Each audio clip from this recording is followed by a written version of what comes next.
दोस्तों, महाराष्ट्र में चुनावी बिगुल अब बजने वाला है।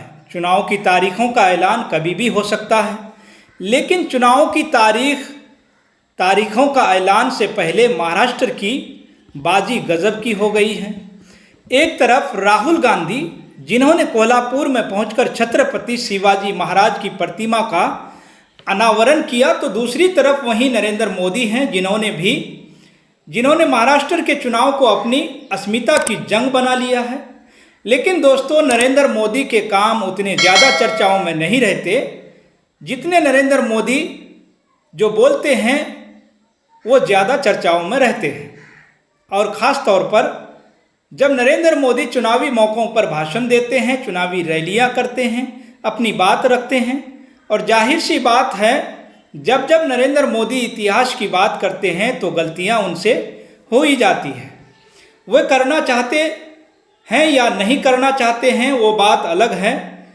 एक बार फिर नरेंद्र मोदी ने कुछ ऐसा कह दिया है जिसने बड़े सवाल दोस्तों यहाँ पर खड़े कर दिए हैं। सवाल खड़े कर दिए हैं भारतीय जनता पार्टी के सहयोग के लिए। महाराष्ट्र में अजित पवार और एकनाथ शिंदे एक बार फिर सवालों के घेरे में आ गए हैं।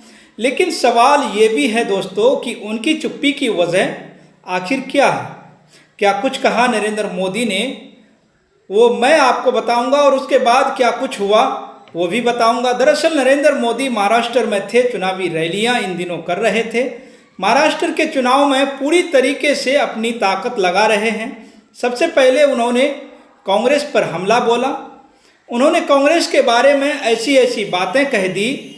उन्होंने कहा कि कांग्रेस नफरत फैलाती है, लोगों को बांटने की कोशिश करती है। और वो बयान जो उन्होंने कभी अरविंद केजरीवाल के लिए दिया था जब दिल्ली के चुनाव चल रहे थे, उसी तरह कुछ मिलता जुलता बयान उन्होंने कांग्रेस को लेकर भी दिया है। अब इतिहास की तारीखें बताती हैं कि नरेंद्र मोदी जब जब हवा को भांप लेते हैं, उनको हताशा होने लगती है। उनको लगने लगता है कि इस चुनाव में हार होने वाली है, इस राज्य में झटका लगने वाली है।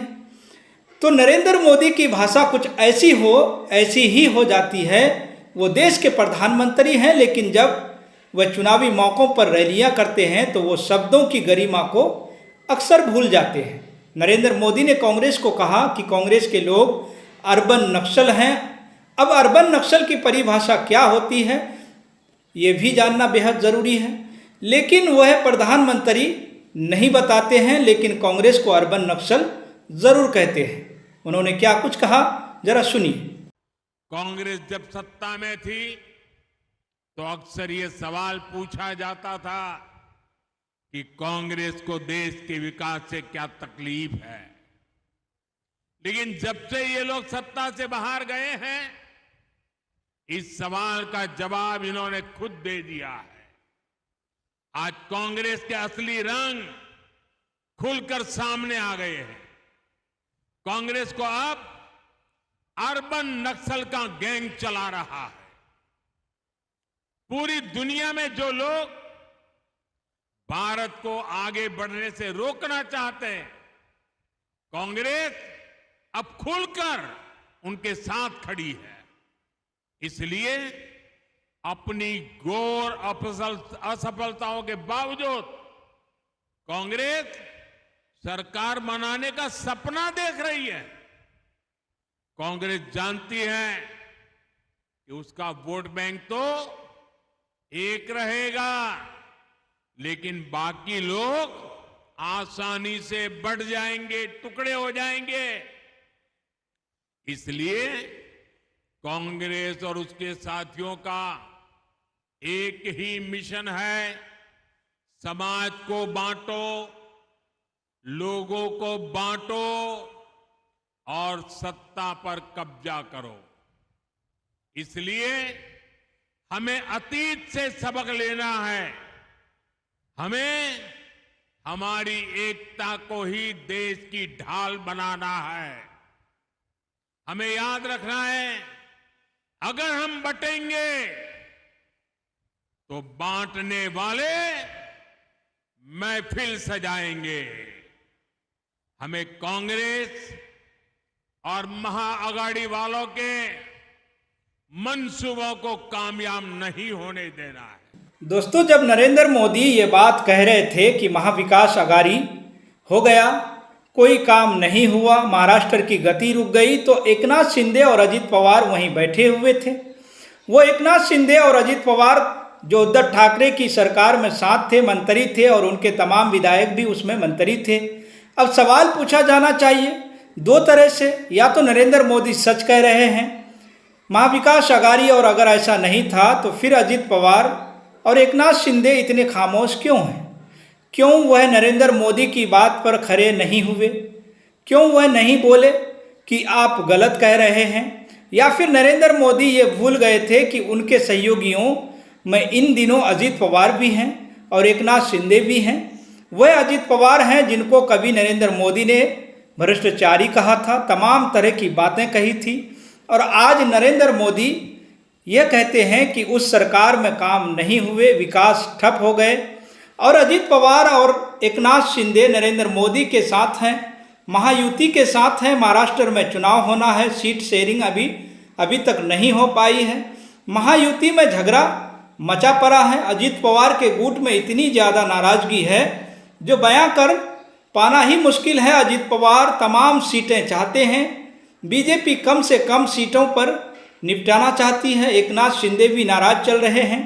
अब नरेंद्र मोदी का ये बयान दरअसल दोस्तों महाराष्ट्र में तमाम राजनीतिक विश्लेषक ये बताते हैं कि इस बार का चुनाव मराठी अस्मिता के इर्द गिर्द रहने वाला है, होने वाला है। और जिस तरह से गुजरात लॉबी महाराष्ट्र में दखल दे रही है, चाहे टिकट का बंटवारा हो, चाहे चुनाव लड़ने की जो पूरी तैयारी हो, जिस तरह से गुजरात लॉबी का दखल बढ़ रहा है, और स्थानीय जो नेता है, जो लोकल लीडरशिप हैं उसको किनारे किया जा रहा है, ये बात भी महाराष्ट्र के लोगों को अच्छी नहीं लग रही है, और इसका नुकसान भी महायुति अलायंस को हो सकता है। लेकिन दोस्तों, नरेंद्र मोदी जो 10 साल से देश के प्रधानमंत्री हैं, जब वह महाविकास अघाड़ी बोल रहे थे, वो चाहते तो उद्धव ठाकरे पर हमला बोल देते, सहयोगियों को बख्श देते। लेकिन नरेंद्र मोदी ने एक बार में, या यूं कह लीजिए कि एक तीर से कई निशाने कर दिए।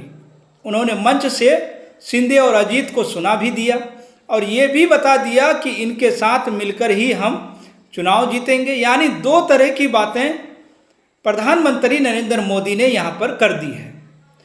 मजबूरी शिंदे और अजीत के सामने है कि वह कुछ बोल नहीं सकते, उनको चुपचाप प्रधानमंत्री की बात को सुनना पड़ेगा। चुनाव का मौका है, सीटें चाहिए। आज की तारीख में अगर अजित पवार और एकनाथ शिंदे अलग अलग चुनाव लड़ने चले जाएं तो भी वे कोई कमाल नहीं कर पाएंगे। अब अजित पवार की मजबूरी मानिए, या एकनाथ शिंदे की मजबूरी मानिए, या भारतीय जनता पार्टी की मजबूरी मानिए, ये सब आपस में रहकर एक दूसरे को कोस रहे हैं, गालियां दे रहे हैं, बुराइयां कर रहे हैं, और उसके बाद ये कहते हैं कि महायुति में कोई झगड़ा नहीं है, सीट शेयरिंग बड़ी आसानी से हो जाएगी। शिंदे की पार्टी के नेता अजित पवार को कोसते हैं, अजित पवार की पार्टी के नेता बीजेपी को कोसते हैं। देवेंद्र फडणवीस कहते हैं कि अजित पवार की वजह से वोट नहीं मिला, वो ट्रांसफ़र नहीं हुआ, हम लोकसभा चुनाव में इसी वजह से हार गए। अब महाराष्ट्र दोस्तों बड़ा अहम राज्य है। अगर 30 सीटें जो यहाँ पर इंडिया अलायंस महाविकास अघाड़ी जनता पार्टी को और नरेंद्र मोदी को बड़ा निराश किया, अब मोदी जी को लगता है कि अगर ये निराशा महाराष्ट्र के विधानसभा चुनाव तक बनी रही तो फिर बुरा नुकसान यहाँ पर होगा, बड़ा नुकसान होगा, और महाराष्ट्र की सत्ता भी हाथों से निकल सकती है। और इसलिए नरेंद्र मोदी के अटपटे बयान आने शुरू हो गए हैं। वह बयान जो भारतीय जनता पार्टी को बड़ी असमंजस में डालने वाले हैं, और ये भी कि अजीत और शिंदे कब तक साथ रहेंगे, अब ये भी कि एक बड़ा सवाल ये भी बन गया है, क्योंकि बार बार अपमानित होने वाले अजित पवार और शिंदे आखिर कब तक अपमान के घूंट पिएंगे। ये भी दोस्तों एक अहम सवाल है, देखना होगा कि महाराष्ट्र की राजनीति में आगे क्या कुछ होता है। फिलहाल के लिए दोस्तों इस वीडियो में इतना ही। आपको वीडियो कैसी लगी? अगर वीडियो अच्छी लगी हो तो वीडियो को लाइक और शेयर ज़रूर करें। फिलहाल दोस्तों केनी न्यूज़ को ज़्यादा से ज़्यादा सब्सक्राइब करें, शेयर करें। फिर होगी जल्द मुलाकात आप सभी से। आप सभी का बहुत बहुत शुक्रिया, धन्यवाद।